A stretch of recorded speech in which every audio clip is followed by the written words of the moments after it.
As we continue working on my 1997 Mercedes S500 Coupe, which is super rare, let me show you the new scanner that I am going to be utilizing for several car repair videos. This is the Foxwell NT604 scan tool right there. You can see it comes in a very nice carrying case.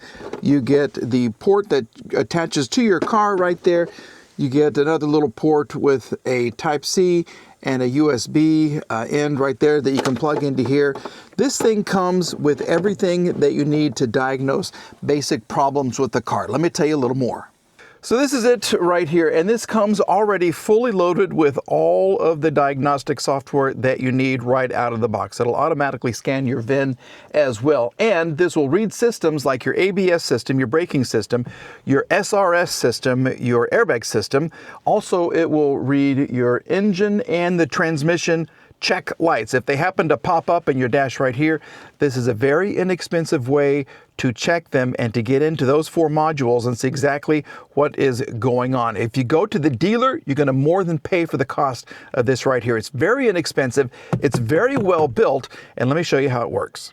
Here's what you get when it powers up. You have the auto scan, and this is how you kind of navigate through the screen. You have the back button, you have an OK, and you have these three function buttons right here, and it kind of tells you what to do with the function buttons right there. But you have the auto VIN scan.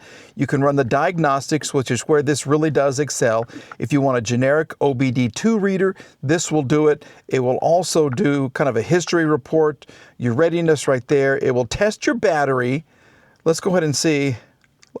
This is kind of a surprise. Let's do the battery test. Let's watch what happens. I'm just under 12 volts, and if I try to start the car, see? Look at that.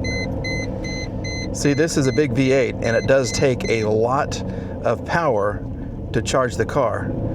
And this car has not run in a very long time, so that's why it's kind of fluctuating right now. But you can see right here, I can see that my alternator is fully charging the car, which is great. So I know the alternator is really working better than the engine of the car.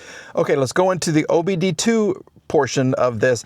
I will take it and put this in my truck that is newer, and I'll show you the diagnostic abilities of this thing right here. But if we hit OK, we can auto scan, and it's communicating. It's going to go through, there's like 5 different protocols to communicate with all the different vehicles as far as getting your diagnostic trouble codes. These are the reasons why your check engine light is on, like that right there. Well, it's good news. Look, we have the MIL status is on because I have the key into position 2 right here. The code's found 0, which is really, really good. If I wanted to actually, we can go back into this and go into the diagnostic. I'll just show you how this can work very quickly in other cars. So if you have an American-made car and it doesn't read the VIN, sometimes, like for this car, it's too old, you can go click here, and these are all the American codes. I can back it up. This car is German, so if I go to Europe, I have the Alfa Romeo, Aston Martin, Audi, Bentley, Mercedes. I can go in here to the Mercedes, and I can try the Smart VIN. This car's too old. It will do it on newer cars. Or I can go into the manual selection, hit OK, and these are all of the different models of Mercedes right here. So this is the S-Class. It's the W140. So you have to know a little bit about the cars. We'll go into this. We'll hit OK, and these are all the different submodels.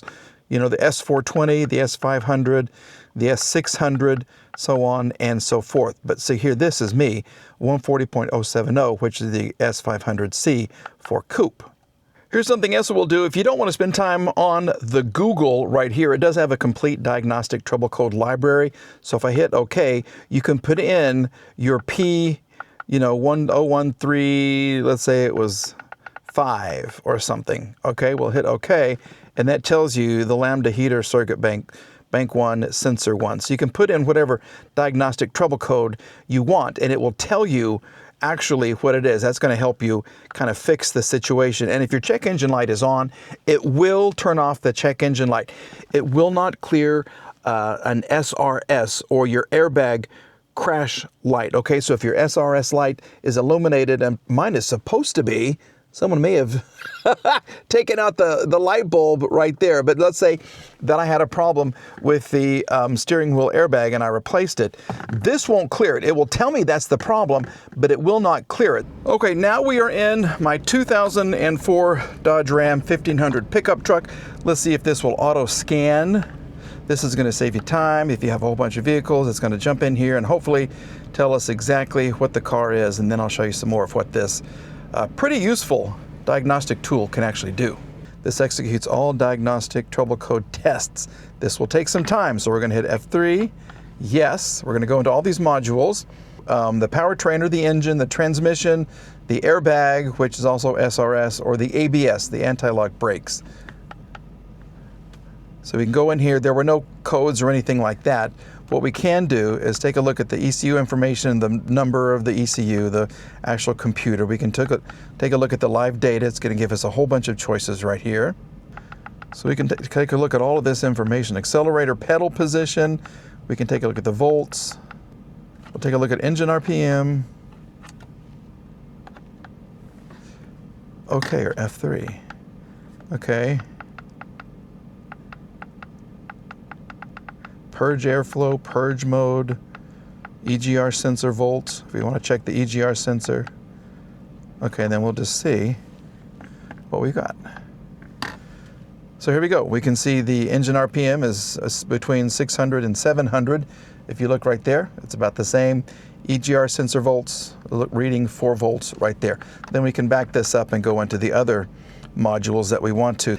So what do I think about this? I think that it's actually a pretty good basic code reader. You know, if you are an advanced mechanic, you're going to want something that will go into all of the modules and do all of the reading, but that's going to cost you, you know, $700, $800, $900, maybe up to $3,000 or $4,000, depending on how extensive you want to get into the computers and everything.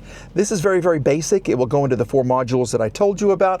Now, once again, it will not clear your airbag light, but it will tell you which airbag has a problem, and that's going to help you out. It will clear your check engine lights, and I think that's a bonus as well. And it will search for the diagnostic trouble codes themselves within this unit right here, and it will also record and it will print if you want to send something to the printer. All right, so we're going to have more information in the description box below, so please go check out the NT604 Elite Code Reader, okay? Now let's get back to work.